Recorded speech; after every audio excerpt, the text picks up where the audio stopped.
ओम नमो नारायणाय। ओम नमो नारायणाय।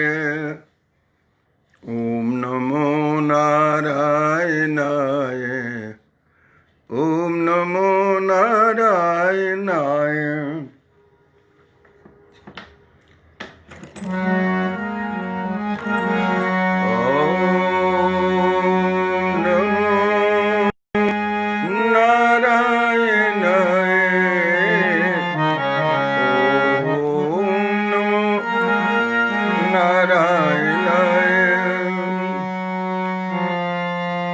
नारायणं पद्मभवं वसिष्ठं शक्तिं च तत्पुत्रपराशरं च व्यासं शुकं गौडपदं महन्तं गोविन्दयोगीन्द्रमथास्य शिष्यम् श्रीशङ्कराचार्यमथास्य पद्म पादं च हस्तामलकं च शिष्यम्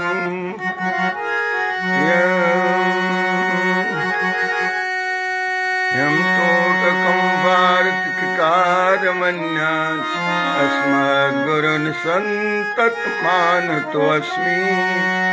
श्रुतिस्मृतिपुराणानाम् आलयं करुणालयं नमामि भगवत्पादं शङ्करं लोकशङ्करं शङ्करं शङ्कराचार्यं केशवं बादरायणं सूत्रभाष्यकृतौ वन्दे भगवन्तौ पुनः पुनः। ईश्वरो गुरुरात्मेति मूर्तिभेदविभागिने व्योमवद्व्याप्तिदेहाय दक्षिणामूर्तये नमः।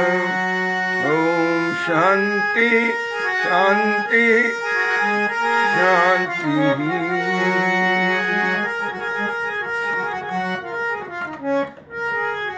ॐ नमो नारायण।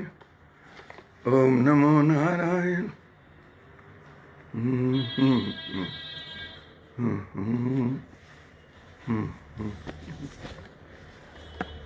ओम नमो नारायणाय।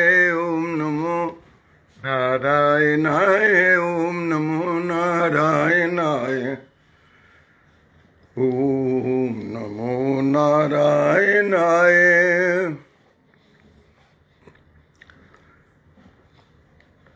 भगवान भाष्यकार स्वामी शंकराचार्य जी द्वारा रचित विवेक चूड़ामणि के स्वाध्याय रूपी इस ज्ञान यज्ञ में आप सबका हार्दिक अभिनंदन है, आप सबका हार्दिक स्वागत है, आप सबका हार्दिक अभिवादन है।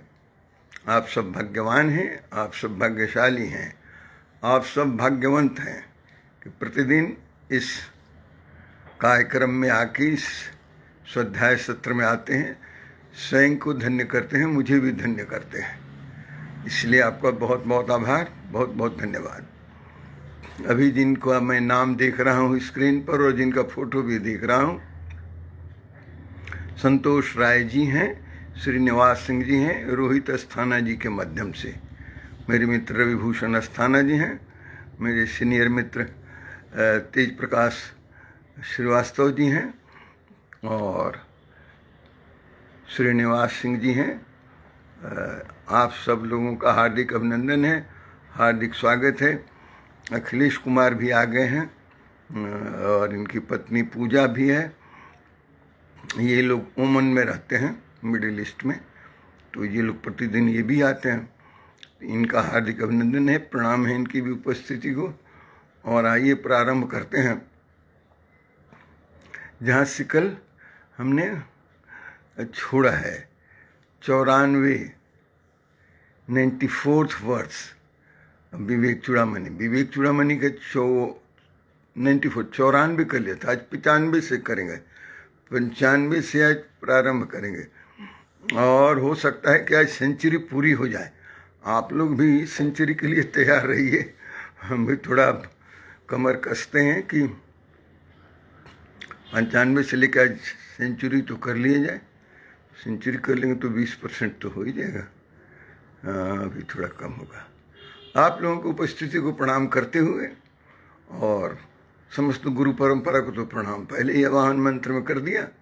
नारायणम पद्मभौम वशिष्ठम शक्तिम च तत्पुत्र पराशरम च व्यासम सुखम गौड़पदम महांतम गोविंद योगींद्र मथाश्च शिष्यम श्री शंकराचार्य मथास्य पद्म पादम च हस्तामलकम च शिष्यम तम तोटकम वार्तिकारमन्यान अस्मद्गुरुन् संततमानतोऽस्मि श्रुति स्मृति पुराणानाम आलयम करुणालयम नमामि भगवत्पादम शंकरम लोकशंकरम शंकरम शंकराचार्यम केशवम वादरायणम सूत्रभाष्य कृतौ वंदे भगवन्तौ पुनः पुनः। ईश्वरो गुरुरात्मेति मूर्ति भेद विभागिने व्योमोत व्याप्त देहाय दक्षिणामूर्ते नमः। अब इस आवाहन मंत्र में समस्त गुरु परंपरा सभी गुरु जी लोग आ गए हैं और सबका कर दिया गया है आवाहन। सबको प्रणाम और सबको नमस्कार भी कर दिया गया है। हाँ, नीलम आ गई है, ये बेटी है इनके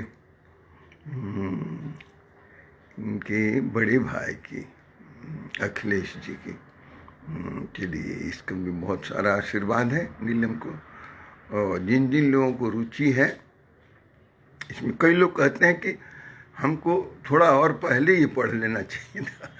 पढ़ तो लेना चाहिए था, लेकिन ये थोड़ा, ये ग्रंथ हायर क्लासेस के लिए है, उच्च स्तरीय और उच्च श्रेणी के लिए है। तो इसमें पहले थोड़ा सा ज्ञान होना चाहिए प्रस्थान त्रयी का और श्रीमद् भगवद गीता का, उपनिषद का।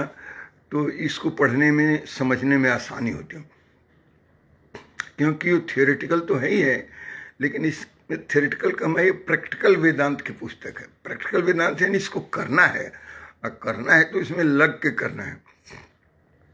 तो कुछ एस्पेक्ट थियोरेटिकल का रहेगा, सिद्धांत पक्ष का रहेगा, तो व्यवहारिक वेदांत को समझने में आसानी होगी। क्योंकि इसमें तो a seeker has to do for himself and a seeker has to know each and every detail of a theory or a principle. Theory की और प्रिंसिपल के सारे डिटेल्स को जाने बिना प्रैक्टिकल और एक्सपेरिमेंट उस पर नहीं हो सकता है विज्ञान की विधि में। हाँ, तो ये थियरिटिकल के साथ साथ प्रैक्टिकल है, तो it is a hand book of practical Vedanta. इसमें हम 94 वर्सेस तक कर चुके हैं और आज करेंगे। हाँ, आज मेरे पोते रौनक भी हैं, सिद्धार्थ भी हैं। और ये रौनक और सिद्धार्थ, ये लोग बंगाल से मेरे पोते हैं। और ये विष्णुकांत चौबे जी हैं, ये भतीजे हैं मेरे परिवार के। और रौनक और सिद्धार्थ मेरे पोते हैं। बाबा जी सादर चरण स्पर्श, बहुत बहुत आशीर्वाद बच्चों को, और सब ठीक से समझना प्रैक्टिकल वेदांत को, तभी तो बड़े मन के विद्वान बनेंगे। और तभी तो कोई तुम्हारे लोगों से उलझेगा तो कहोगे कि मेरे दादाजी ने ये सब बताया है, तुम लोग को क्या पता है, मेरे बाबा ने बताया है ये सब। तो पूछेंगे, अरे तुम्हारे बाबा भी पढ़ते? हाँ, मेरे बाबा भी पढ़ते। हाँ, आइए प्रारंभ करते हैं 95th वर्ष। देखिए, कल तक के स्वाध्याय में हमने कल के सत्र में स्थूल शरीर का पढ़ लिया था और कुछ अब सूक्ष्म शरीर के बारे में चर्चा हो रही है। तो सूक्ष्म शरीर के बारे में चर्चा हो रही है, तो बहुत कुछ सूक्ष्म शरीर में भी कल बता दिया गया है 94 में। और 95 में जो है, ये सूक्ष्म शरीर और स्थूल शरीर के बीच का देखिए कैसे बता रहे हैं। निगद्यते, ये 93, 94 एक बार मैं पढ़ देता हूँ, so that you would be able to connect it and mentally it can be connected. We will be on similar plane and similar platform, so and at similar station also. जो निगद्यते का मतलब कहते हैं, निगद्यते अंतःकरण मनोधि, मन और बुद्धि को अंतःकरण कहते हैं। और दो और रह गए, केवल मन बुद्धि थोड़े हैं। अहंकृतिश्च और चित्तम इति, और चित्त भी, अहंकार चित्त, मन बुद्धि अहंकार चित्त, स्ववृत्ति भी, अपनी वृत्ति के अनुसार। और क्या, मनस्तु संकल्प, अब मन की व्याख्या करते हैं, मनस्तु संकल्प विकल्प, विकल्पनादि भी मन संकल्प और विकल्प करता है। और बुद्धि ही पदार्थ अध्यवसाय धर्मतः, और बुद्धि जो है पदार्थ को डिफिनिटिवली उसको लेता है, हाँ, व्यवसायित्मिका के स्तर पर, निर्णय के स्तर पर, तो बुद्धि हो जाता है। संकल्प विकल्प में मन रहता है। आगे 94 वर्ष में कहते हैं गुरु जी, अत्राभिमाना, अत्र मतलब यहाँ, अत्राभिमानात् अहमिति अहंकृति, और इसमें अभिमान जब हो जाता है उस बुद्धि के में, तो अहंकार की वृत्ति बन जाती है। अहंकृति और स्वार्थानुसंधान गुणेन चित्तम, और अपने स्वार्थ के अनुसंधान के लिए, यानी सुख के लिए जो करने लगते हैं आप अनुसंधान, अन्वेषण, तो वो चित्त के स्तर पर पहुंच जाते हैं। So these are the 4 modification of mind only. मन की ये 4 मॉडिफिकेशंस हैं। ये हैं मन बुद्धि अहंकार और चित्त। कंपार्टमेंटलाइज नहीं है, लाइंड अप है, एक ही साथ है। हाँ, एक ही बदल कर रूप दूसरा रूप धारण कर लेता है।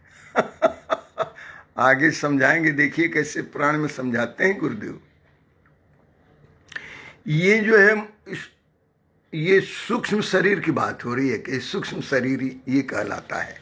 अंतःकरण जो होता है वो सूक्ष्म शरीर कहलाता है, मन बुद्धि अहंकार चित्त। और आगे इसकी बता ही चुके हैं पहले श्लोक में कि ये इसके पहले जितना कुछ होता है, ज्ञानेंद्रिय कर्मेंद्रिय वगैरह, ये सब भी सूक्ष्म शरीर में ही आते हैं। तो स्थूल शरीर बाहरी हमारा ढोल है। यहाँ कहते हैं प्राण क्या है? प्राण, हम अक्सर हवा को ही प्राण कह लेते हैं, या श्वास लेते हैं उसी को प्राण कह लेते हैं सबको। लेकिन प्राण तो वो है जो हमारे शरीर की रक्षा करता है। आप कहें कि बाहर कभी तो करता है, पोल्यूशन हो जाएगा तो मरने लगते हैं, दम घुटने लगता है, हाँ। लेकिन देखिए ये किस तरह से काम करता है प्राण। प्राण उसको कहते हैं जब हमारी नासिका सिजा के और कंठ के नीचे जब उसका विभाजन होता है, जैसे हमारे अंदर वो जाता है तो प्राण कहलाता है वो। वैसे तो प्रश्नोपनिषद में लिखा है, ध्यान से सुनिएगा, प्राणच्छेदं वसत् सर्वं त्रिदिवे यत् प्रतिष्ठितं मातेव पुत्रान् रक्षस्व सृष्ट प्रज्ञाश्च विद्धेन नैति। प्राणस्य इदं वसत् सर्वम, कहते प्राणस्येदं वसत् सर्वम, ये प्रश्नोपनिषद का है मंत्र। प्राणस्य, हाँ महाराज जी एक आ गए हैं, एक तो सत्येंद्र कुमार आए हैं, संजय वर्मा आए हैं, और ये महात्मा जी हैं जितेंद्र दास आनंदकंद महाराज जी आ गए हैं। इनकी उपस्थिति को भी प्रणाम है। और ये नमो आचार्य जी बोलते हैं, बहुत बहुत प्रणाम। ये महाराष्ट्र से आते हैं। तो मैं प्रश्नोपनिषद की बात कर रहा था, जहाँ पिपलाद मुनि के पास पहुँचे हुए हैं सब, महर्षि पिपलाद के पास। तो वहाँ ऋषि कहते हैं प्राण में, प्राण क्या है? तो कहते हैं प्राणस्य इदं वसत् सर्वम, प्राण के ही वश में यहाँ सब जितना कुछ है, everything is within the control of pranic energy. प्राणच्छेदं वसत् सर्वम, समस्त विश्व ब्रह्मांड में जितना कुछ है, everything is within the control of pranic energy, and the pranic energy is all pervasive, not only this environment, throughout this universe. Pranic energy is all pervasive. प्राणच्छेदं वसत् सर्वं त्रिदिवे यत् प्रतिष्ठितम। ये पूरे इन लोकों में, तीनों लोकों में जो विद्यमान है सब प्राणिक एनर्जी है। अब धीरे धीरे वैज्ञानिक लोग इसकी खोज कर रहे हैं कि कहाँ ये प्राणिक एनर्जी कौन से वेव्स में और कौन से वाइब्रेशंस में है। कभी कहते थे कि है ही नहीं ये, अब कहते हैं कि नहीं जी इसका वेव्स है, ग्रेविटेशनल वेव्स भी होते हैं। तो मुझे तो समझ इसलिए है वीरेंद्र कुमार गिरी जी, क्योंकि मैं तो विज्ञान भी पढ़ा हूँ ना, फिजिक्स पढ़ा हूँ, तो I know what is gravitational force and what is gravitational wave. तो प्राणच्छेदं वसत् सर्वम त्रिदिवे यत् प्रतिष्ठितम, जितना कुछ भी है इस पूरे विश्व ब्रह्मांड में, everything is within the control of pranic energy and pranic energy is all pervasive, पूरे विश्व ब्रह्मांड में व्याप्त है। और कैसे कहते माते व पुत्रान रक्षस्व, जैसे माँ अपने पुत्र की रक्षा करती है ना, ऐसे इसे गोद में लेके, so the whole all pranic energy is holding all the life forces and lives on not only on this earth, in the whole universe. The pranic forces is holding all the beings and each everything in this universe, like a mother holds her baby, her son, her daughter, her kid. माते व पुत्र, जैसे माता पुत्र की रक्षा करती है, उस तरह से प्राणिक एनर्जी हमारी रक्षा कर रही है इस विश्व ब्रह्मांड में व्याप्त होके। माते व पुत्रान रक्षस्व शिष्य, शिष्य और प्रज्ञाश्च विधेनीति, यही श्री, ये हमें श्री और प्रज्ञा दोनों देती है प्राणिक एनर्जी। प्राणिक एनर्जी कमजोर पड़ जाए तो द गेम इज ओवर, खेल खत्म। धनंजय कुमार जी, गुरु जी को चरण स्पर्श। कैसे हैं जी धनंजय जी? सब ठीक है। The whole universe is pervaded by pranic energy and it is holding all the life forces and life sources, like a mother holds her kid in her lap, and it provides you with all abundance, everything. श्री and प्रज्ञा से, आपको बुद्धि से, प्रज्ञा से, ज्ञान से और श्री से संपन्न करते हैं ये प्राणिक एनर्जी। अरे इसी को तो शक्ति कहते हैं। It protects us like mother. तेज यानी वीर्य है। हाँ जी ठीक है महाराज जी, वो तो अभी आएगा। प्राण की प्रधानता तेज यानी वीर्य है। सब कुछ प्राण से ही है, इसीलिए तो कहते प्राणच्छेदं वसेत् सर्वम, everything. Vitality also, yes. If there is no energy, there is no pranic force. Where will this vitality come from? तेज जो है, vitality जो है, उसी से आता है। सुनिएगा यहाँ क्या पंच प्राण की व्याख्या कैसे करते हैं, प्राणिक एनर्जी की कैसे व्याख्या करते हैं, ध्यान से सुनिएगा। प्राणापान व्यानोदान समान भवत्यसौ प्राणः स्वयमेव वृत्ति भेदात विकृति भेदात सुवर्ण सलिलादिवत। क्या सिमली है, टेरिफिक एंड टेरिबल, एक्सलेंट। बाबा शंकराचार्य को पकड़ना इतना आसान काम है पंडित जी। कहते हैं कि स्वयमेव वृत्ति भेदात, और फिर क्या कहते हैं, प्रकृति भेदात सुवर्णम सलिलात सलिलादिवत। एकदम सूक्ष्म विश्लेषण और बिल्कुल सटीक सिमली के साथ शब्द चित्र देखिए, उपमा उपमेय देखिए। प्राणापान व्यानोदान समाना भवत्यसौ प्राण। ये प्राण जो है पांच प्राण में विभक्त है। कौन जी? प्राण और अपान। और व्यान और उदान, व्यानोदान, प्राणापान, व्यानोदान और समान, ये 5 हो गया। पंच प्राण इसको कहते हैं। तो प्राण जो है 5 भाग में विभाजित है। ये बाहर जो आपका विभाजित है ना, कार्बन डाइऑक्साइड और ऑक्सीजन और नाइट्रोजन में और वेपर में और डस्ट में, ये विभाजन बाहर वाला नहीं है प्राण। वो जो वायु है ना, वो वायु जब हमारे नासिका से अंदर उतरते कंठ में आते, उसका ट्रांसफॉर्मेशन हो जाता है और एक प्रोसेस होता है, जिस प्रोसेस से वो प्राणिक एनर्जी विभक्त हो जाती है। कैसे हो जाती है? कहते हैं कि वही प्राणिक एनर्जी है, प्राण ही वो पंच प्राण में विभाजित हो जाता है। कौन कौन? पान, अपान, उदान, व्यान और समान।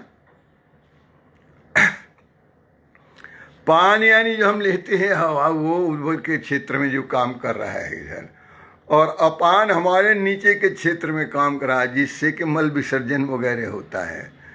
और समान जो है वो सब हमारे खाए पिए को बराबर बराबर बांटता है। और उदान जो है ऑल परे से चारों तरफ, वो उदान ऊपर के क्षेत्र में होता है, मस्तिष्क के क्षेत्र में। और व्यान चारों तरफ व्याप्त होता है, उंगलियों के पोर तक भी।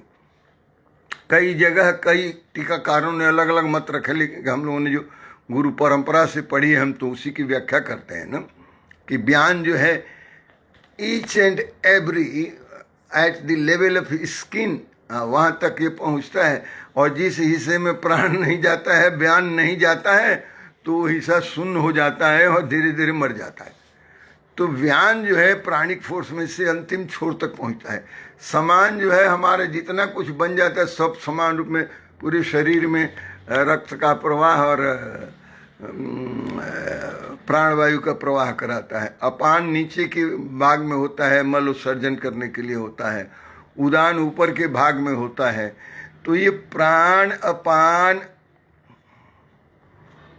उदान, व्यान और समान, ये पंच प्राण जो है, यहाँ क्या कहते हैं गुरुदेव?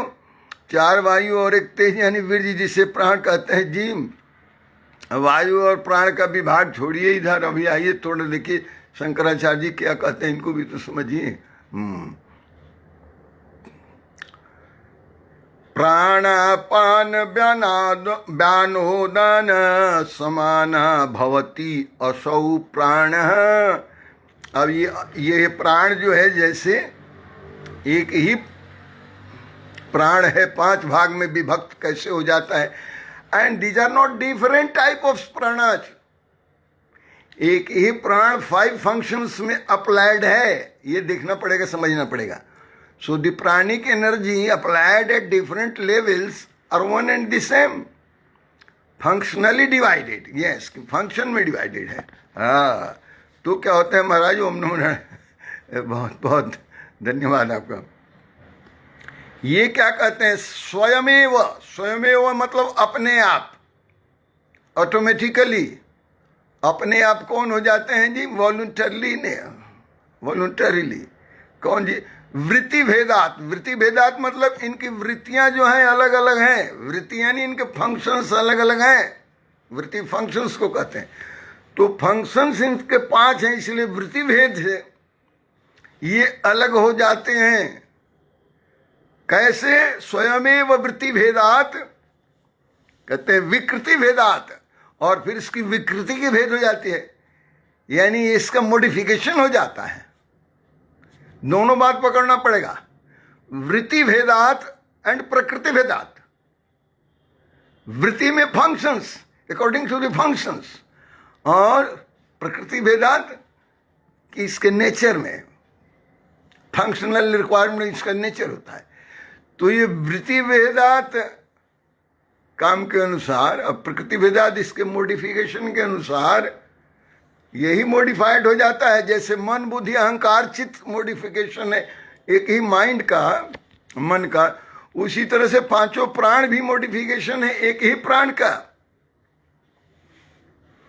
तो यहां कहते हैं भगवान भाष्यकार कि ये स्वयमेव वृत्ति भेदात स्वयं ही ऑटोमेटिकली, स्वयं ही वृत्ति भेदात और प्रकृति भेदात दोनों के भेद से कैसे जी? वृत्ति भेदात एंड वृत्ति भेदात सुवर्ण सलिलादिवत, सुवर्ण यानी सोना, सलील यानी जल, सोना और जल की तरह। आप पूछेंगे सोना और जल की तरह क्या मतलब हुआ?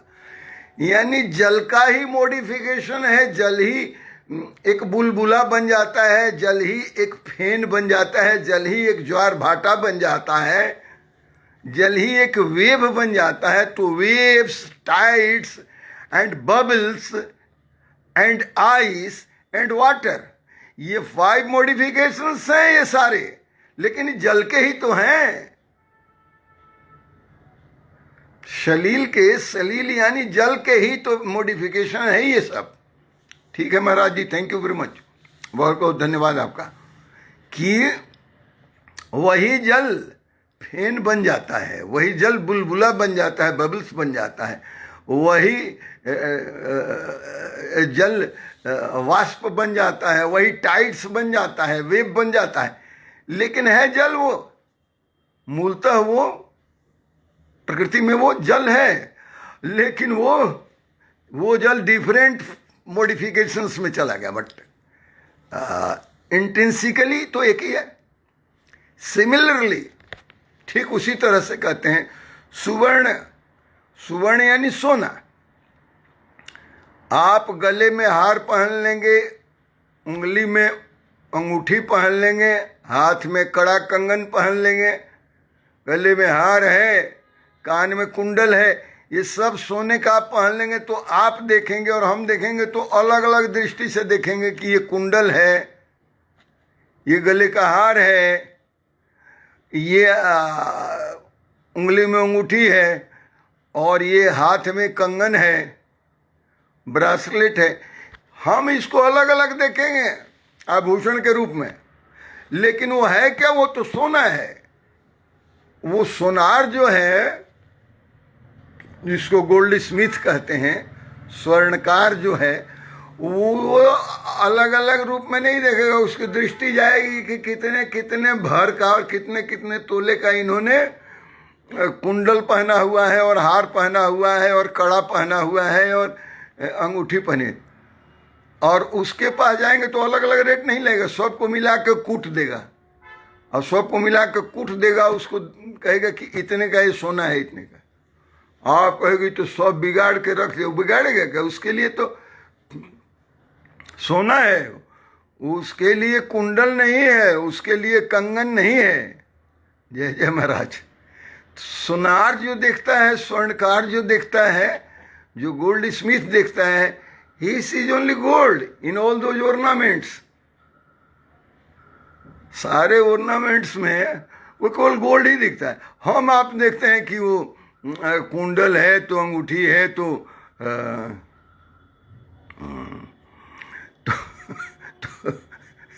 तो गले का हार है, उसके लिए नहीं है। तो ये दो जो इन्होंने जो दृष्टांत दिए, उदाहरण दिए सोने का, कि वो despite all modifications in different forms of ornaments and jewelry, the basic element remains gold only. उसी तरह से समुद्र में चाहे वो टाइड हो, ज्वार हो, भाटा हो, उसमें तरंग हो, उसमें कोई फेन हो, झाग हो, बुलबुला हो, है सब जली। Similarly, in all these 5 forms and modifications, the pranic energy, जिसको ऑक्सीजन कहते हैं, जिसको प्राणवायु कहते हैं, है एक ही। अलग अलग फंक्शन में अलग अलग नाम दे दिया कि पान है, अपान है, बयान है, उदान है, समान है। एक बात और जान लीजिए, ये जो प्राणिक एनर्जी का डिफिनीशन हुआ, पान, अपान, उदान, बयान और समान, ये प्राणिक एनर्जी जो है ये प्राणमय शरीर कहलाता है, कोश कहलाता है। ये सूक्ष्म शरीर भी नहीं है और ये स्थूल शरीर भी नहीं है। सूक्ष्म शरीर की रचना में तो आपको बता दिया गया है कि सूक्ष्म शरीर ये है, ये ज्ञानेंद्रियां, कर्मेंद्रियां है और अंतःकरण चतुष्टय है। ये सारी चीजें मिलकर सूक्ष्म शरीर का निर्माण करते हैं। और स्थूल शरीर का हमने बता दिया है कि ये किस तरह से पंच तत्व का जब इसका होता है पंचीकृत का और उसको बनाया जाता है तो ये सारा आपका बाहर का जो खोल बनता है ये अस्थि, मज्जा, चर्म, हड्डी और क्या क्या ये सब जो देख रहे हैं ये फिजिकल फॉर्म। तो physical form and material form and gross body one and same, उसको भौतिक शरीर कहते हैं। और एक सूक्ष्म शरीर उसको कहते हैं जो ज्ञानेंद्रियां, कर्मेंद्रियां, अंतःकरण चतुष्टय। और ये जो प्राण है, ध्यान दीजिएगा, utmost care must be taken while I'm taking the, ध्यान दीजिएगा, अलर्ट, समाहित चित्त होकर सुनिएगा। क्या है ये? शरीर नहीं है, प्राण मैं शरीर नहीं है, एक कोश है, ये लेयर है एक। और सूक्ष्म शरीर और स्थूल शरीर दोनों के बीच को कनेक्शन को इसने जोड़ रखा है। So this pranic forces and pranic energy establishes connection between the two bodies, सूक्ष्म शरीर और स्थूल शरीर। और यही स्ट्रिंग दोनों को जोड़े हुए है, प्राणमय शरीर और प्राणिक एनर्जी जो है यही जोड़े हुए हैं सूक्ष्म शरीर को और भौतिक शरीर को। यदि ये स्ट्रिंग ढीला पड़ गया तो स्वास्थ्य ढीला हो जाता है, बीमार हो जाते हैं, आमय छा जाता है। स्वभाव पर टंडन जी ओम नमो नारायण कैसे हैं? सब ठीक है। तो यदि यही स्ट्रिंग प्राणिक एनर्जी वाला स्ट्रिंग यदि कट जाता है, बीच में से निकल गया, शरीर शांत हो जाता है, शरीर पात हो जाता है। और सूक्ष्म शरीर, क्योंकि प्राण उसमें नहीं रहा कनेक्ट करने के लिए, इसलिए अंधकार में जीना नहीं चाहता है। सूक्ष्म शरीर बिना प्राणिक एनर्जी के सूक्ष्म शरीर नहीं रहेगा।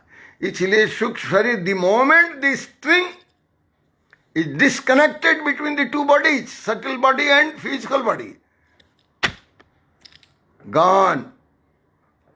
प्राणांत का अंत देहांत होता है, मतलब प्राणांत का मतलब देहांत होता है। तो जैसे ही प्राण का अंत हो गया, प्राण का अंत नहीं होता है। प्राण उन दोनों के बीच में कनेक्शन जो स्टैब्लिश करे, कनेक्टिविटी को डिस्कनेक्ट हो जाता है।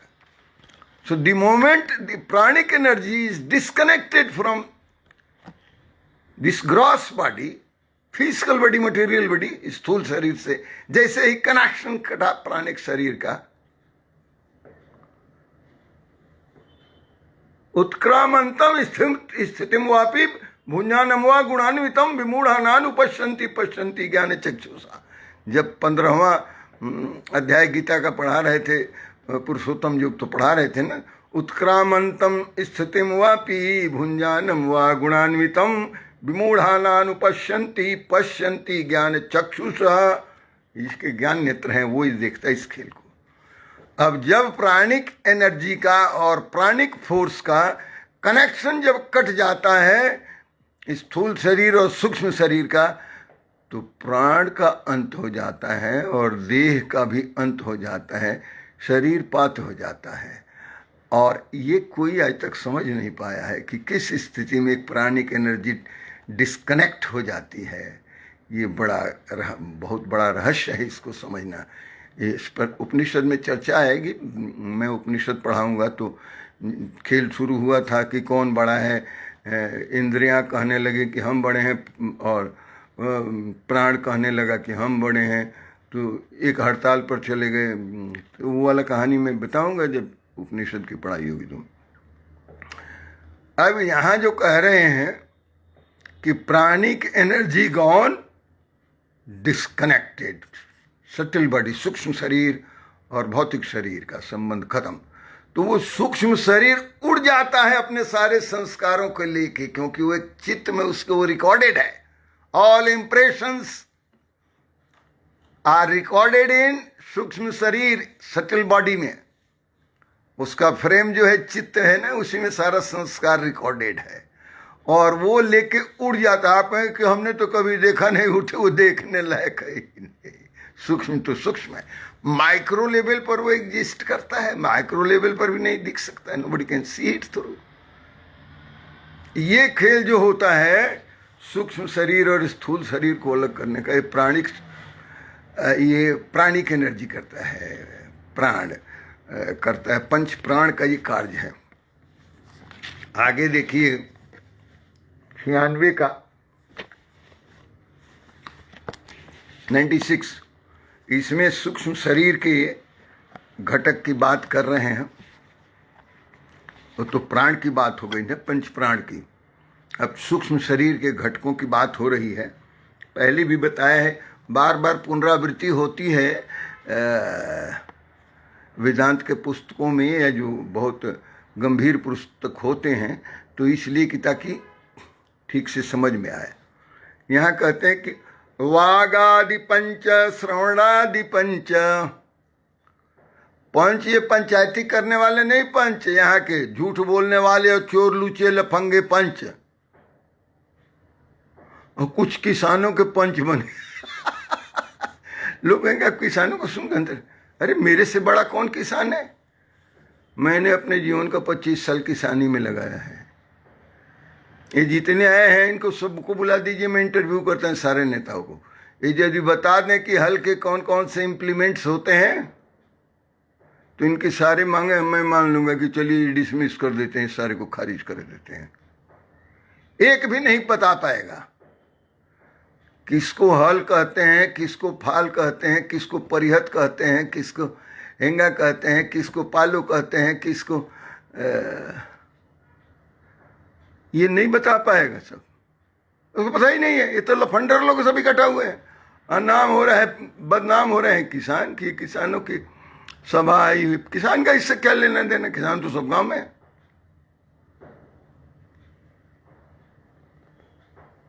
ये 2-4 माफिया हैं किसानों के, एग्रीकल्चरिस्ट। किसान एग्रीकल्चरिस्ट का नाम नहीं है, एग्रीकल्चरिस्ट जो है एग्रीकल्चर का माफिया है, कृषि का। मैंने लिखा भी है आज कि सिर्फ एग्रीकल्चरल इनकम को, कृषि के आय को टैक्सेबल बना दीजिए, इनकम टैक्स लगा दीजिए, सबकी नवाबी खत्म हो जाएगी। एक बेहुदा कल मेरे से कह रहा था आप लोगों को तो पेंशन मिलता है। मैंने कहा तू तो कुछ टैक्स नहीं देता, मैं तो पेंशन से भी टैक्स देता, तेरा क्या है, तू तो भिख मंगा है। Fool, you are not paying even single penny as tax, even as a pensioner I am paying tax. सिर्फ इनकम टैक्स के नेट में इनके एग्रीकल्चरल इनकम को ले आ दीजिए, दिमाग ठंडा हो जाएगा सबका। एक हुआ, सब कोई जानते हैं, डर के मारे नहीं करते, क्योंकि सारे पॉलिटिशियंस का इनकम अकूत है और सब अकूत एग्रीकल्चरल इनकम दिखा के, और टैक्स इवेशन होता है, टैक्स की छूट लेते हैं, छूट के लेते हैं, वो एग्जेम्प्टेड है, उस पर टैक्स नहीं। लगाइए इनको टैक्स, जहाँ बेचना है बेचिए, जो मंडी खोलना है खोलिए, देखिए तो दिमाग सीधा होता है कि नहीं। लेकिन ये लल्लोपन जो की जो सरकार है ना, ये ऐसे ही चलती है। सरकार भी, वहाँ के अधिकारी भी, हम सरकारी अधिकारी नहीं रहे क्या? ये देखिए डॉक्टर टीपी श्रीवास्तव साहब को पता है कि हम लोग क्या करते थे जब सरकार में थे, तो सबके नाक में नकल डाल के रखते थे। सूक्ष्म शरीर के जो घटक हैं, the organs and implements and building blocks of सब्टिल body, सूक्ष्म शरीर की क्या है? कहते हैं वागादि पंच, पंच मतलब 5 वागादि पंच, श्रवणादि पंच, प्राणादि पंच, अभ्रमुखानि पंच, और बुद्धाद्य अविद्या पिच काम कर्मणि पुरी अष्टकम सूक्ष्म शरीर माहु। इसको सूक्ष्म शरीर कहते हैं, पूरी अष्टकम, जिसमें ये इस पूरी को, शरीर को पूरी कहा गया है। ये नगर है ये शरीर, इसमें पुरुष रहता है, इसलिए इसका नाम पूरी है। पुरुष कौन है जी? हम आप हैं, इसमें सोए हुए हैं, हाँ, तो इसलिए इसका नाम पूरी है। तो इसमें 8 कहा है कि 8 इसके घटक हैं। ये वेदांत जो पढ़ता है उसी को 8 घटक के बारे में पता है, हर किसी को पता नहीं है। जितने जोकर लोग गाते हैं ना, मैं सबको जोकर क्यों कहता हूँ, जितने संगीत गाने वाले हैं कबीर को गाते हैं तो कहते हैं कि अष्ट कमल का चरखा बनाया और पंच तत्व की पूनी। पंच तत्व की पूनी भी वो नहीं समझ रहे हैं, अष्ट कमल का चरखा भी नहीं समझ रहे हैं। हाँ, तो यही पुरंजन है, यही पुरुष है। पुरी सायतीर्थ पुरुष, उसी पुरी में पुरंजन सहन करते हैं। तो कहते हैं कि ज्यों के त्यों धर देनी च नहीं, कहते हैं लालो लाल कर देनी चदरिया, गुरुजी ने रंग दिया। जय हो। बताओ तो सही ना कि कौन सा अष्ट कमल है, जरा बता दो तो। अष्ट कमल का चरखा क्या है? किसी के पास नहीं है दम जो बता दो। जो बड़े बड़े गायक हैं शास्त्रीय, उनको भी नहीं पता है और गाते हैं तो चदरिया झीनी रे झीनी में। तो कहते हैं कि गुरु जी के घर दिया होता है। तो गुरु जी ने क्या कहा, अष्ट कमल तो बताओ ना पहले वो, और फिर पंच तत्व की पूनी बताओ ना कि कैसे धुना है इस पूनी बनाने के पहले। वागादि पंच और श्रवणादि पंच। वाग आदि कह देने से क्या हो गया जी, जितने भी कर्मेंद्रिय हैं सब आ गई। तो 5 कर्मेंद्रियों को वाग आदि पंच कह दिया, यानी पंच कर्मेंद्रियां। वाग यानी वाणी, वाणी वाक पाणी पादम, वाणी हाथ पांव गुदा उपस्थ, ये 5 जो है कर्मेंद्रिय हैं। इन्हीं को कहा कि वाक आदि पंच, यानी वाक पाणी पादम गुदा उपस्थ, ये 5 जो है वाक पाणी पंच इनको कहते हैं। और श्रवणादि पंच, और श्रवण आदि कह दिया तो ज्ञानेन्द्रियां आ गई। पहले कर्मेंद्रियां कह दिया 5, अब ज्ञान इंद्रियां। कौन कौन? श्रवण आदि यानी कान, चक्षु, नासिका, रसना और त्वचा, ये 5 जो हो गए। तो ये कहते ये भी पंच है, ये भी 5 है। तो वागादि पंच, श्रवणादि पंच, तो ये दोनों 5-5 का समूह है। तो 1 और 2 ही इसको गिना, यानी ये ज्ञानेन्द्रियां कर्मेंद्रियां 2 का ग्रुप। अच्छा, इनको एक ही पास कर दिया कि 5 वाकादि 5 पंद्रह और श्रवणादि 5 पंद्रह, तो 1 और ये 2 ही गिना, 2 घटक इसके हुए। और तीसरे में क्या कहते हैं, बुद्ध्यादि, बुद्ध्यादि अविद्या पिच काम कर्मणि।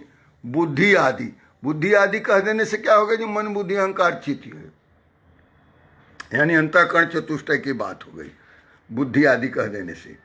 और अंतःकरण चतुष्टय, और क्या कह रहे हैं जी, हाँ वो रह गए ना, प्राणादि पंचा भ्रुव, प्राणादि पंचा भ्रमुखानि पंच,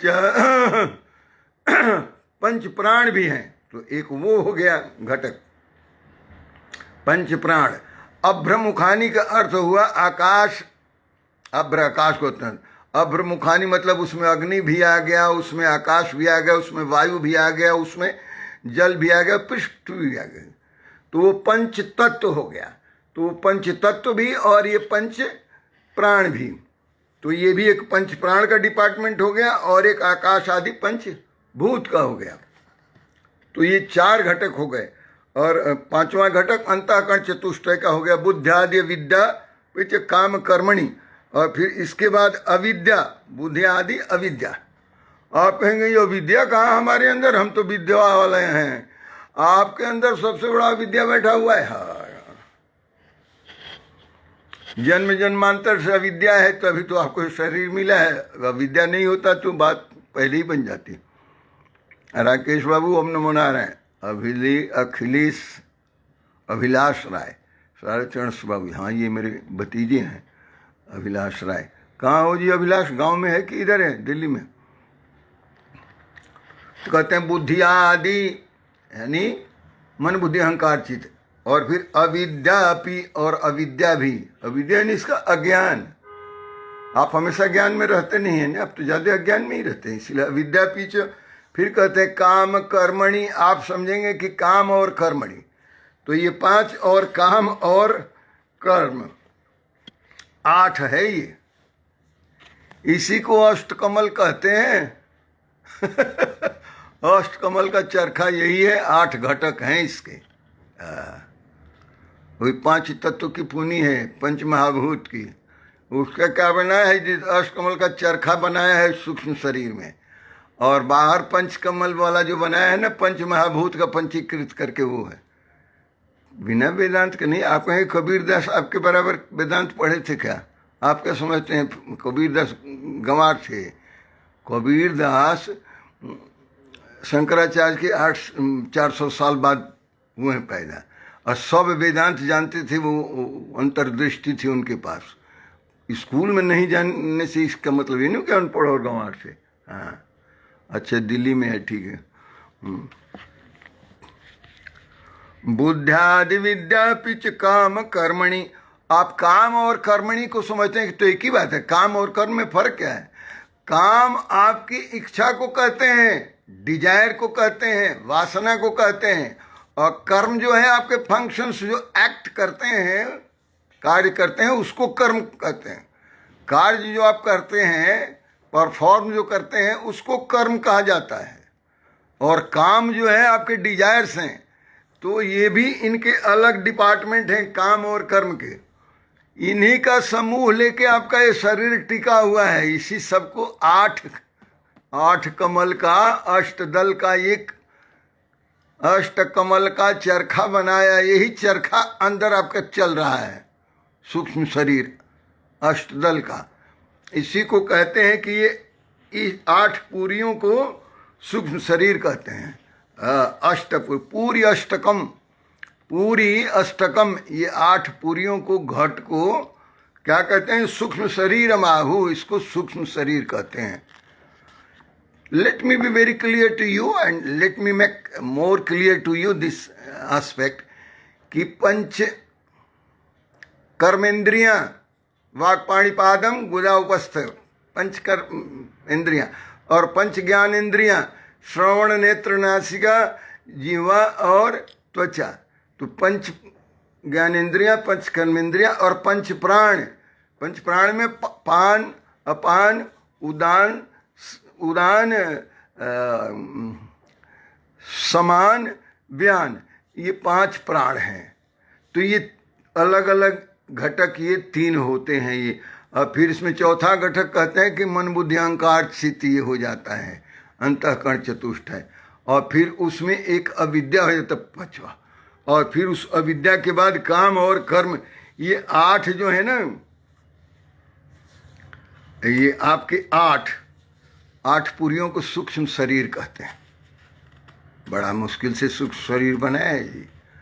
और बाह्य शरीर जो है, स्थूल शरीर, वो तो और भी मुश्किल से पंचीकृत करके बनाया है। ये अपंचीकृत वाला था। आगे 97 में क्या कहते हैं जी? भगवान कहते हैं कि सुनो, गुरुजी कहते हैं शिष्य से कि जरा ध्यान से सुनो। तो फिर कहेगा बार बार ध्यान से सुनो क्यों? ईदम शरीरम शृणु, शृणु मतलब सुनो, ईदम शरीरम मतलब ये शरीर, ईदम शरीरम शृणु सूक्ष्म संगीतम लिंगम त्वपंचीकृत भूत संभवम। और सवासनम, ये सवासनम सवासन नहीं है, ये सवासनम है। स और वासनम जुड़ गया। सवासनम कर्म फलानुभावकम स्वज्ञान तो अनादि रूपाधि आत्मनः। पढ़ के समझ नहीं आएगा, अर्थ समझ लीजिएगा तब भी नहीं आएगा।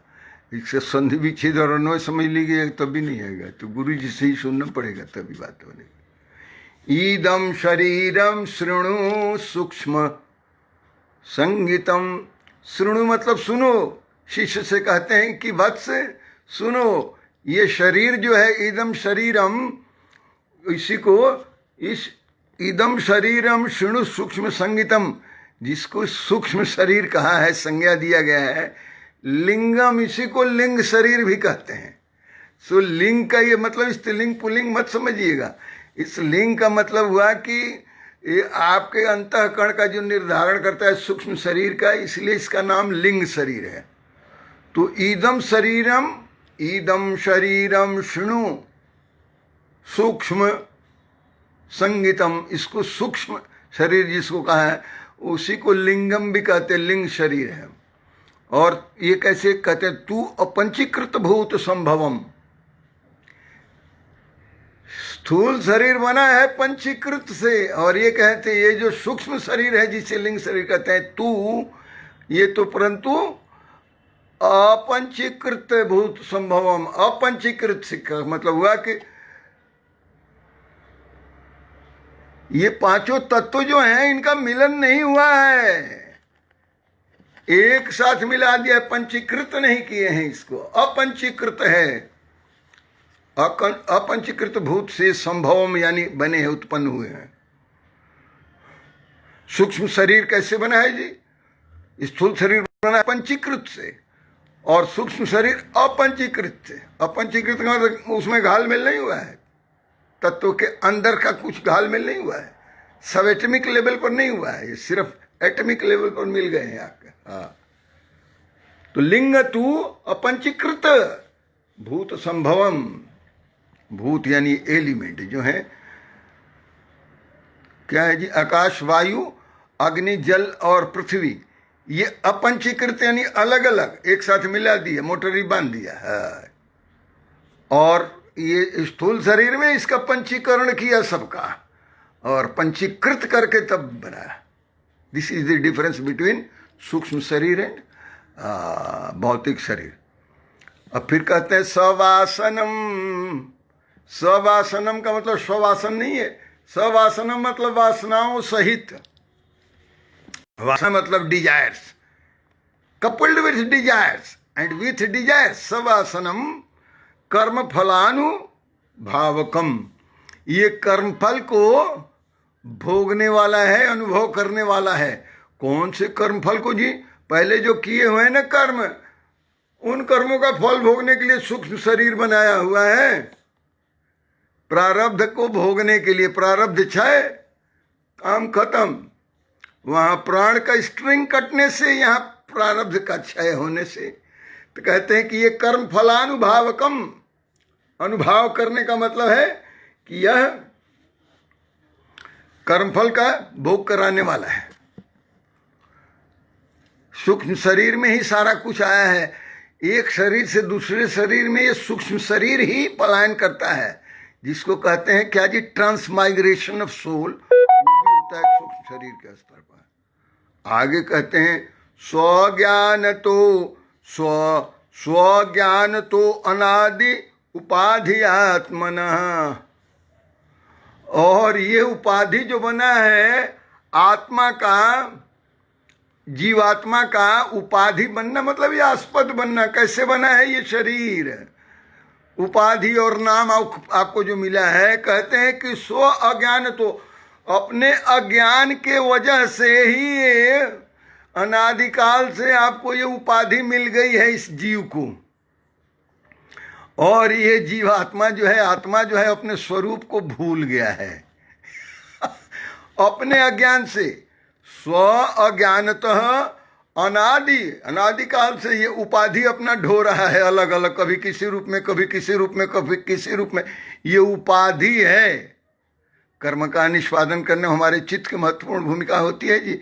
हाँ, तो ये चित्त ही तो सूक्ष्म शरीर में मन बुद्धि अहंकार चित्त होता है, और कहाँ होता है? हाँ, चित्त की भूमिका जो होती है कर्म का निष्पादन करने में, तो वासना के साथ है ना। सवासनम, सवासनम का मतलब वासना सहित। तो वासना भी होती है ना, पूर्व जन्म से जो ढोते आ रहे हैं। तो आपके चित्त में ही तो सारी रिकॉर्डिंग होती है इसकी। चित्त में सब चीज, एवरीथिंग इज रिकॉर्डेड, जिसको संस्कार कहते हैं। तो सारा संस्कार जो बनता है वो चित्त पर ही बनता है ना। और वही चित्त जो एक चिप जिसको आप कह रहे हैं ना, आजकल टेलीफोन में, कंप्यूटर में जो चिप लगाया जाता है, दैट चिप इज चित्त, और वही निकल जाता है चिप। हाँ, समझना पड़ेगा बहुत। वही चिप है, everything is recorded in that chip. पूरा स्टोर किया हुआ है। आपके प्रीवियस वर्ष के जितने भी एक्शंस, इन एक्शंस हैं, सब रिकॉर्डेड है। और वो सब वासनम, उसी को तो कहते हैं वासना वो है। And your desires impels all your actions, की क्या करना है। So actions are impelled by your desires, and desires are recorded in your chitta. This is the sequence sir. हाँ ओके। कहते स्व अज्ञान, तो हमें ये पता नहीं है, इस स्वरूप का हमें पता नहीं है। स्व अज्ञानतः क्या होता है? अनादि, अनादि काल से ये उपाधि हम ढोते आ रहे हैं आत्मा का, जबकि आत्मा की तो कोई उपाधि नहीं। जीवात्मा, आत्मा तो स्वतंत्र है, परमात्मा का अंश है। इन सारे इंप्रेशन और वासनाओं को जो जन्म जन्मांतर सनादि काल से ढोते आ रहे हैं, इस अज्ञान की वजह से हम इस सारी उपाधियां की फला सिंह और फला शर्मा, फला जीव, फला टमा डिमका, we have been carrying on with all this backlogs with us in the form of impressions and sanskar recorded on our chit. That is equivalent to a chip in your cell phone or in your computer. पकड़िए, कहते हैं स्व अज्ञान तो अनादि रूपादि आत्मनः।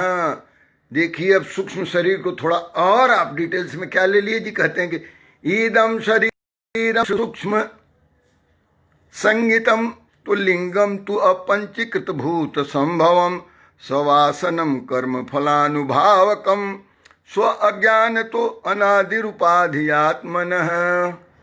बात स्पष्ट हो गई होगी। अब आइए थोड़ा डिटेल में देखते हैं थोड़ा डिटेल में देखते हैं कि ये सूक्ष्म शरीर, हाउ दिस सटल बॉडी, सूक्ष्म शरीर functions during dream state.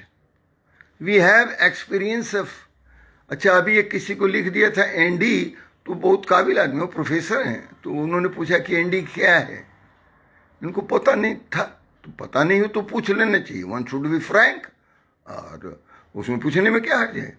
Professor हैं, एसोसिएट प्रोफेसर हों, असिस्टेंट प्रोफेसर हों, डायरेक्टर लेवल, कोई जरूरी नहीं कि आप सब कुछ जानते ही हो। बहुत सारी चीज हमने कहीं लिख दिया कि एनडी, तो पूछे कि एनडी क्या है, हमने कहा कि एनडी नियर डेथ एक्सपीरियंस को कहते हैं। नियर डेथ एक्सपीरियंस, बहुत लोगों को ये होता है कि मर गए थे और चिता पर से उठ गए, कई लोग विमान पर से उठ गए, कई लोग मॉर्चुअरी में से उठ गए।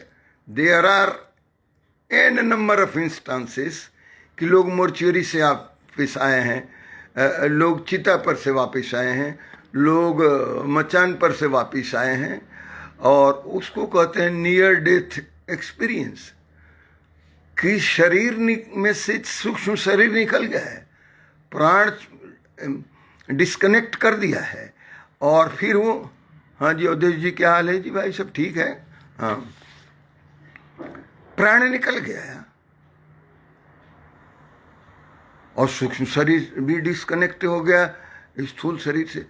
और उस पीरियड में जो वो एक्सपीरियंस कर रहे हैं, अब फिर कैसे री-एस्टेब्लिश हो गई कनेक्टिविटी, और फिर उसके बाद वो कहते हैं कि अरे बाप रे बाप, मैं तो मर गया था और मैंने ये दिखा। And they have explained their experiences.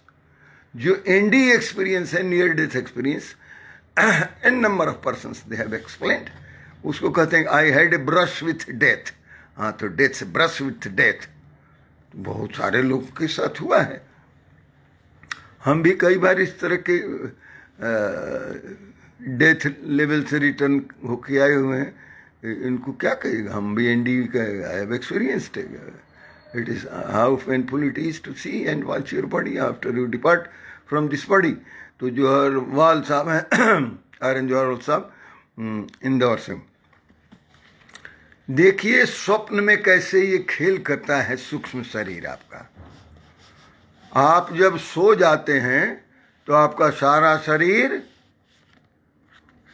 Relax होके, जो आपका ग्रॉस बॉडी है, मटेरियल बॉडी है, स्थूल शरीर है, वो सो गया,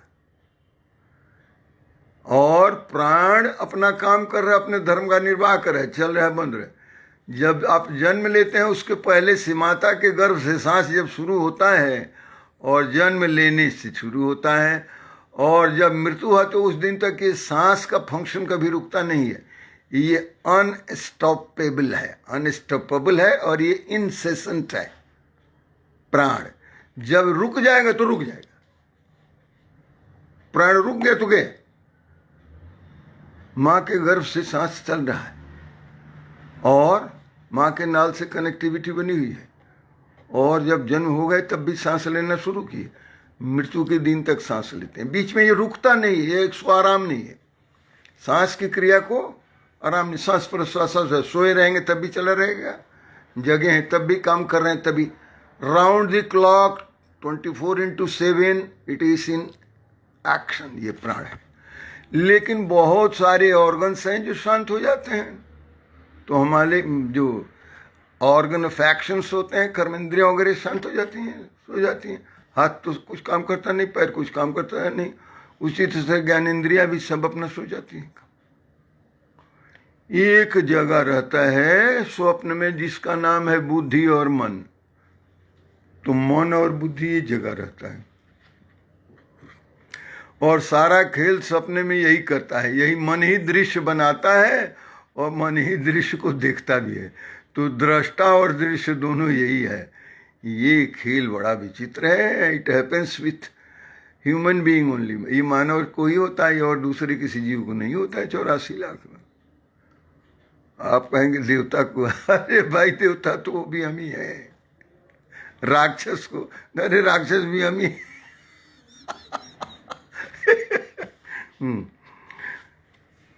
तो देखिए सूक्ष्म शरीर कैसे काम करता है, स्वप्न में भी काम करता है वो सूक्ष्म शरीर। यानी सूक्ष्म शरीर का कौन सा घटक काम कर रहा है, तो मन बुद्धि अहंकार चित्त काम कर रहा है आपका। लेकिन जैसे जागृत में बुद्धि काम कर रहा है वैसे नहीं करे। कई बार तो बुद्धि उसमें ज्यादा तेज हो जाती है, काम करती है स्वप्न में, और कोई बार बुद्धि काम ही नहीं करती है, खाली सीन देखे जा रहे हैं। कितनो ताकत लगाते हैं तो ताकत लगता ही नहीं, किसी चीज को काटना चाहते हैं तो कटता ही नहीं, और कोई पकड़ने आता है तो हम भागते ही जाते हैं, पकड़ में ही नहीं आता, तो हम जिसको पकड़ते हैं वो भागते। यानी there are so many things happening involuntarily और विदाउट अनविलिंगली हमारे स्वप्न में। वो कौन उसका संचालन कर रहा है, उसका who is conducting the affairs during sleep, तो कहते हैं सूक्ष्म शरीर कर रहा है। कौन? मन कर रहा है आपका। लेकिन जागृत वाला मन बुद्धि अहंकार चित्त उसमें आपका काम नहीं कर रहा है। वहां आपकी बुद्धि भी दूसरी है, अहंकार चित्त भी दूसरा। कई बार आप हो सकता है कि सपने में चोर बन जाए, और चोर कई बार सपने में साधु बन जाए। इसी को तो कहा है कि जागे हानि न लाभ कछु, ऐसा सिद्धांत जी जो गोए कि सपने हूँ हो ही नहीं भिखारी ने पर और रंग नाक पति हो। बड़ा अजूबा होता है, बड़ा रुपया का गड्डी मिलता है सपना में, हमको भी मिलता है, और जगता हूँ तो रुपया का तो गड्डी है ही नहीं। अरे ये बहुत नोट गिनते हैं, जो हरवाल साहब है इंदौर बैंक में है, तो ये दिन को गिनते हैं, तो रात में भी खूब गिनते होंगे सपने में।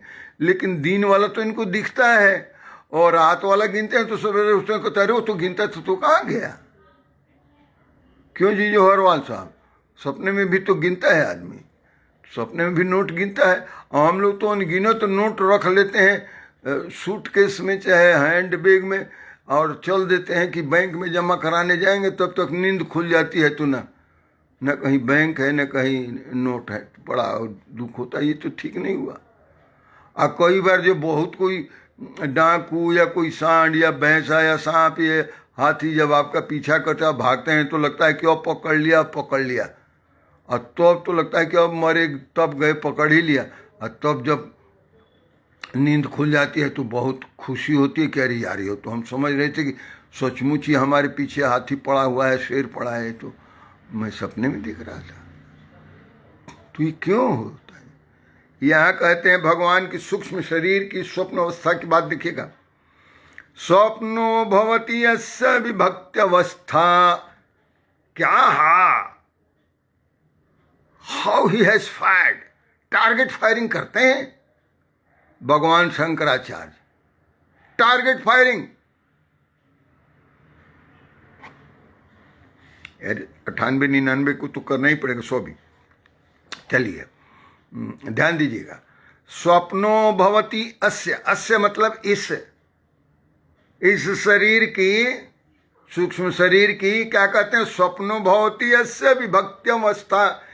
यहाँ डिवाइडिंग लाइन है, डिवाइडर लगा हुआ है, dividing line between. Sir I am taking care of IT related issues of और बैंक। नोट नहीं गिनते, लेकिन फिर भी सपने में तो मैं जागृत की नहीं बात करूं, सपने में तो आप जरूर नोट गिनते होंगे, ऐसे मत कहिए।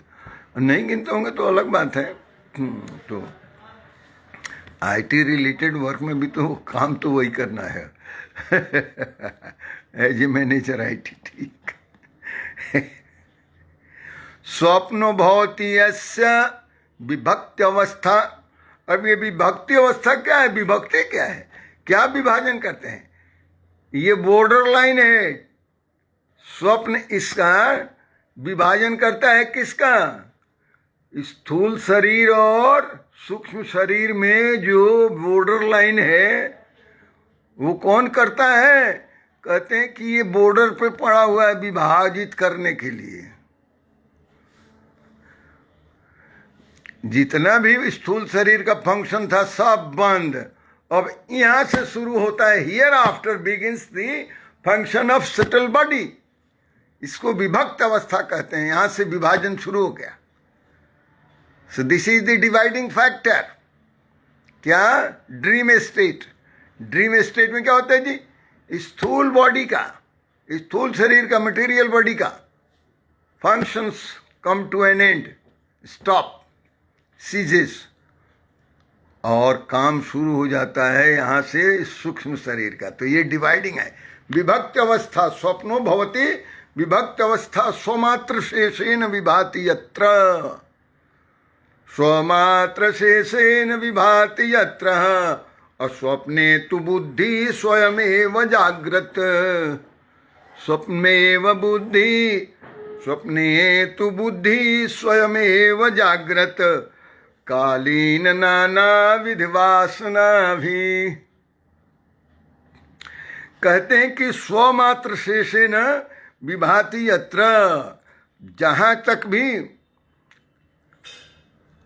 शेषेन स्वमात्र, अपने से ही वो जहां तक उसका अंत हो, वहां कहते हैं शेषेन अंत तक विभाति, वहां तक उसकी, जहां तक इसकी दृष्टि पड़ती है, यानी डोमेन उसका जो बना है स्वप्न में, सब जगह उसका प्रतिभास दिखता है। जोरवाल साहब, yes I agreed, I counted lots of notes. खूब, तो सपने में भी खूब गिने होंगे। हाँ, सपनों में भी, मैं तो जागृत में तो गिने ही होंगे, सपनों में भी गिने। तो कहते हैं कि स्वमात्र शेषेन विभाति यत्र, जहां तक उसका चलता है अपने आप का साम्राज्य सपने का, वहां तक विभाति, वहां तक वो प्रकाशित करता है, अपना ही रूप अंत तक दीप्तिमान रहता है इसमें, बाहर से नहीं है। स्वमात्र, स्वमात्र मतलब अपने ही, बाहर से तो कोई सीन देख नहीं रहे हैं ना सपने में, यानी फेनोमेनल वर्ल्ड जो है, दृश्यमान जगत नहीं दिखाई दे रहा है, आपके मन ने जो बनाया है, your mind has created a world of its own, और जहां तक उसका प्रकाश चलता है माइंड का, वहां तक भागता भगाता है, देखता है। इसको कहते हैं कि स्वमात्र शेषेन विभाति यत्र, जहां तक भी उसका विभास चलता है, उसका डोमेन है। बाह्य कोई फेनोमेनल वर्ल्ड का बाहर दृश्यमान जगत से कुछ नहीं आता है उसमें। स्वप्न में बुद्धि स्वयं ही अपना निर्माण करती है, वो सीन बनाती है। आपके अंदर जो कुछ सीन बनता है सपने में, वो भवन निर्माण नहीं होता है, नहीं तो कितना ईंट पत्थर आपके अंदर जमा हो जाता, बहुत कुछ बनाते हैं, कितना बोरी नोट रखे होते, और कितना गिनते हैं, और कितना चोर हमको भगाता है, दौड़ाता है, हाँफने लगते हैं। तो जितना function, and with in half an hour, उसमें टाइम का कंसेप्ट भी नहीं है, ध्यान दीजिएगा। आपका माइंड का फंक्शन जागृत अवस्था वाला अलग है, और स्वप्न में वो दूसरे तरह से फंक्शन करता है, वो स्वतंत्र होके बड़ा खेल करता है। हाँ, बनाता है, बिगाड़ता है, जोड़ता है, घटाता है, सब अपने। तो स्वप्नो भवति यस्य विभक्त्यवस्था, इस शरीर का विभाग अवस्था वो है स्वप्न। और स्वमात्र शेषेन विभाति यत्र, अपने आप ही जहाँ तक इसका साम्राज्य चलता है, डोमेन है, it pervades the whole platform, mental platform during dream, without taking a help from phenomenal world. बाहर से कुछ नहीं है, जागने पर तो कुछ है नहीं। तो कहते हैं कि स्वप्ने तो बुद्धि स्वयमेव जागृत, स्वप्न में बुद्धि स्वयं ही जागृत कालीन वाला काम, जो जागृत में जो काम कर रहे थे ना, वो अपने आप काम करते हैं। नाना विध वासना भी, और नाना प्रकार के वासनाओं का भी, जो जो इच्छाएं वो स्वयं करता है।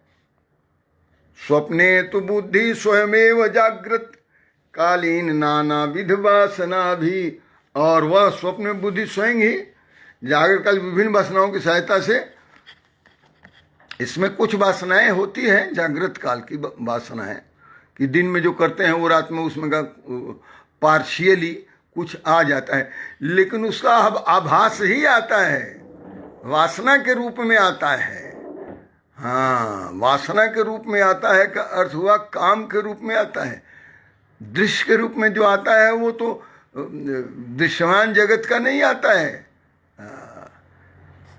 तो ये कहते हैं कि स्वप्ने तो बुद्धि स्वयमेव जागृत कालीन नाना विध वासना भी, जागृत कालीन के नाना वासनाओं को भी समेट लेता है वो और बनाते रहता है।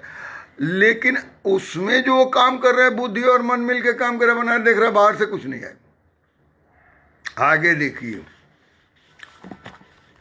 आगे का थोड़ा बड़ा सा श्लोक कहते हैं कि कर्त्रादिभावम प्रतिपद्य राजते, कर्त्रादिभाव प्रतिपद्य राजते, यत्रम स्वयं भाति ही अयम परात्मा। ये परात्मा जो है ना, ही अयम परात्मा कहते हैं। कर्त्रादिभावम प्रतिपद्य राजते, यत्र स्वयं भाति ही अयम परात्मा। तो धीमात्रक उपाधि अशेष साक्षी न लिप्यते तत्कृत कर्मलेशे। सी हाउ परात्मा और अंतरात्मा एंड जीवात्मा फंक्शन ड्यूरिंग दिस स्टेट। जब स्वप्न देखते हैं तो यहाँ कहते हैं धीमात्र मतलब बुद्धि मात्र ही, बुद्धि मात्र उपाधि अशेष साक्षी। जो उपाधि है उसका अशेष साक्षी, यानी साक्षी भाव से बैठा हुआ है।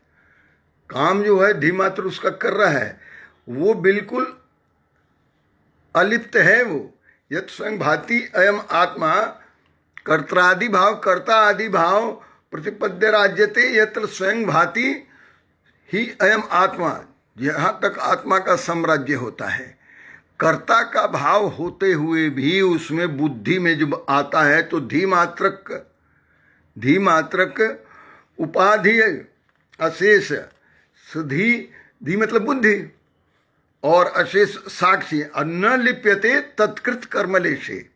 उसमें जितना कर्म हो रहा है, ये जागृत की बात नहीं हो रही, जितना कुछ कर्म हो रहा है उसमें स्वप्न के अवस्था में लेस मात्र भी उससे वो अफेक्टेड नहीं है। जागृत में हम जिस तरह से अफेक्टेड होते हैं वो उस तरह से हमारा जीवात्मा अफेक्टेड नहीं है, वो उस तरह से प्रभावित नहीं है। धीमात्रक जी अभी 2 श्लोक है, ये कंप्लीट करने देना नहीं चाहता है, मुझे लगता है टाइम भी कुछ हो गया।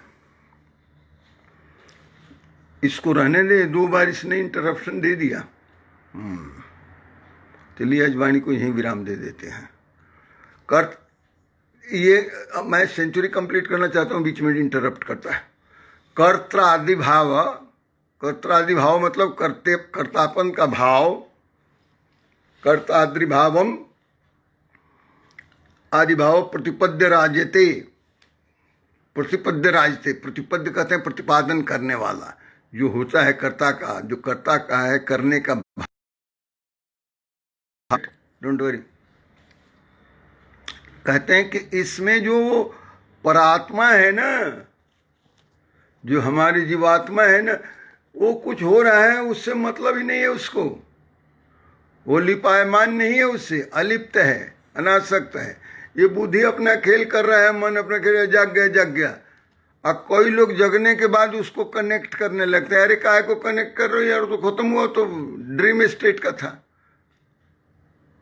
कई बार ड्रीम स्टेट में से सीधे लैप्स करके आप चले जाते हैं स्लीप स्टेट में, निद्रा में, सुसुप्ति में, स्लीप स्टेट में। और कई बार आपकी नींद खुल जाती है तो ड्रीम स्टेट से फिर जग जाते हैं, जागृत में आते हैं। कई बार ड्रीम स्टेट से चले जाते हैं आप सुसुप्ति में। तो ये आप देखिए कैसे है माइंड काम कर रहा है। जैसे आपने गाड़ी को, कार को, इंजन को इग्नाइट कर दिया, चला दिए। हाँ जी, DS द्विवेदी जी, आपसे मैंने आपका टेलीफोन नंबर मांगा है 3 बार, और आप क्या आप बताते तो है नहीं। सादर प्रणाम से कैसे होगा? टेलीफोन नंबर लिखिए यहाँ, मैंने 3-4 बार कहा है। मैं सब लोगों को अपने ग्रुप में जिनको रखता हूँ उनका टेलीफोन नंबर भी तो मुझे चाहिए होता है, मैं बात भी करता हूँ ना, आप मेरे परिवार के हैं इस ग्रुप में। तो कहते हैं न लिप्यते तत्कृत कर्म लेशे, उस समय के किए हुए लेश मात्र कर्म से भी बिल्कुल भी लिप्त नहीं होता है वो हमारी जीवात्मा जो है। वो जागृत में भी नहीं होता है, सोने में चले जाएं तब भी उसका कोई इम्पैक्ट नहीं होता है। कहते हैं यस्मात्, यस्मात् मतलब जिस तरह से, यस्मात् असंगतः ततएव कर्म भी न लिप्यते किंचित उपाधिना कृते, जिस तरह से उपाधि के द्वारा किए हुआ कोई भी कर्म लिपायमान नहीं होता है, ठीक उसी तरह से सपने में जो आप काम करते हैं उसका कुछ इम्पैक्ट नहीं होता है आत्मा के ऊपर। यानी सपने में कुछ आपने कुछ काम कर दिया तो जगने पर उसको आपके ऊपर कोई चार्ज नहीं लगेगा। So it is all, it is relevant during dream state only. Thereafter कहते हैं कि यस्मात् असंगतः एवं कर्म भी, जिस तरह से कर्मलेश नहीं हो, मात्र भी संग नहीं होता, यस्मात् संगतः एवं कर्म भी न लिप्यते किंचित उपाधिना कृते, उपाधि द्वारा किए गए किसी कर्म को कर्म लिपायमान नहीं होता, उसका कोई फल नहीं होता। उसी तरह से कहते हैं कि बुद्धि रूप उपाधि द्वारा कृत कर्मों के साथ जरा भी लिप्त नहीं होता, क्योंकि वो लेश मात्र लिप्त नहीं होता कल्पित कर्म से। ये चिरकालीन दृष्टा स्वरूप है ना, सो दृष्टा स्वरूप ये होने से साक्षी भाव से देखते रहता है जो जीवात्मा है, वो उसमें लिपायमान नहीं होता। तो ये सपने का खेल है और इसका बहुत ज़्यादा इम्पैक्ट नहीं होता।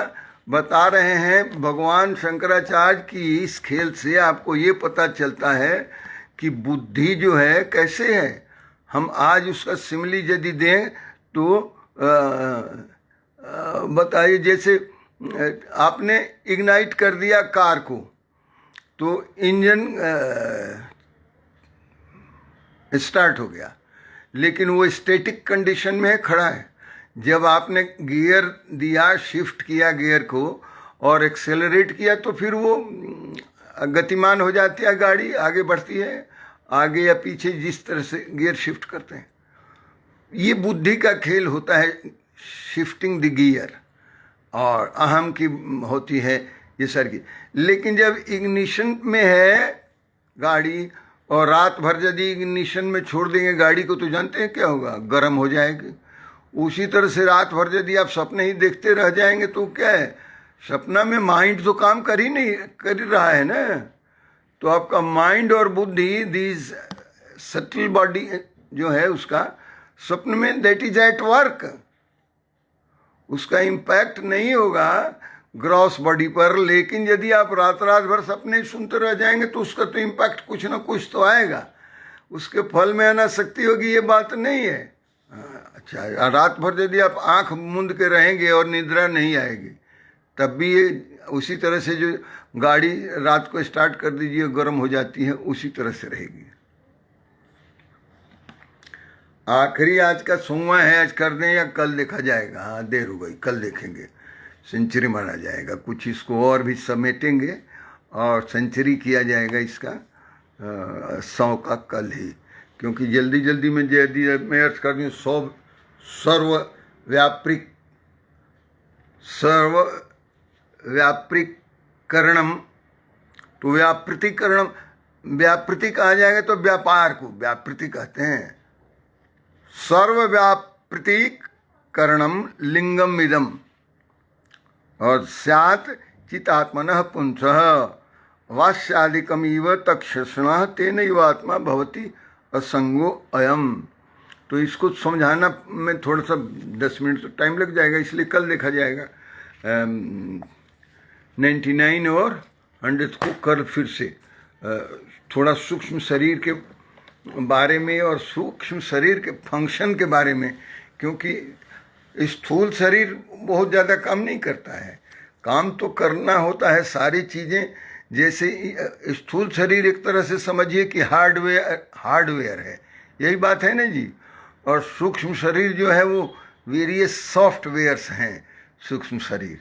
तो मुझे तो उतना कंप्यूटर का ज्ञान नहीं है कि, लेकिन मुझे लगता है कि कंप्यूटर वाले ये समझ रहे होंगे कि ग्रॉस बॉडी जो है, स्थूल शरीर जो है, फिजिकल बॉडी जो है, भौतिक शरीर जो है, ये हार्डवेयर है, और इसके अंदर जो सॉफ्टवेयर लगा है ये सूक्ष्म शरीर कहते हैं। हाँ, इसमें प्राण जो चल रहा है वो करंट है इसका, या ये कहिए कि कहीं सिग्नल्स होगा या कहीं करंट होगा।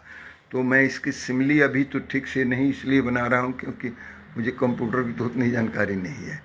चलिए, फिर भी आपका बहुत बहुत धन्यवाद, बहुत बहुत साधुवाद। ओम नमो नारायण। और आज वाणी को विराम देते हैं। ओम पूर्णमिदं पूर्णात् पूर्णमुदच्यते पूर्णस्य पूर्णमादाय पूर्णमेवावशिष्यते। ओम शांति शांति शांति। आप लोगों को बहुत बहुत धन्यवाद, बहुत बहुत साधुवाद, बहुत बहुत आभार। ओम नमो नारायण।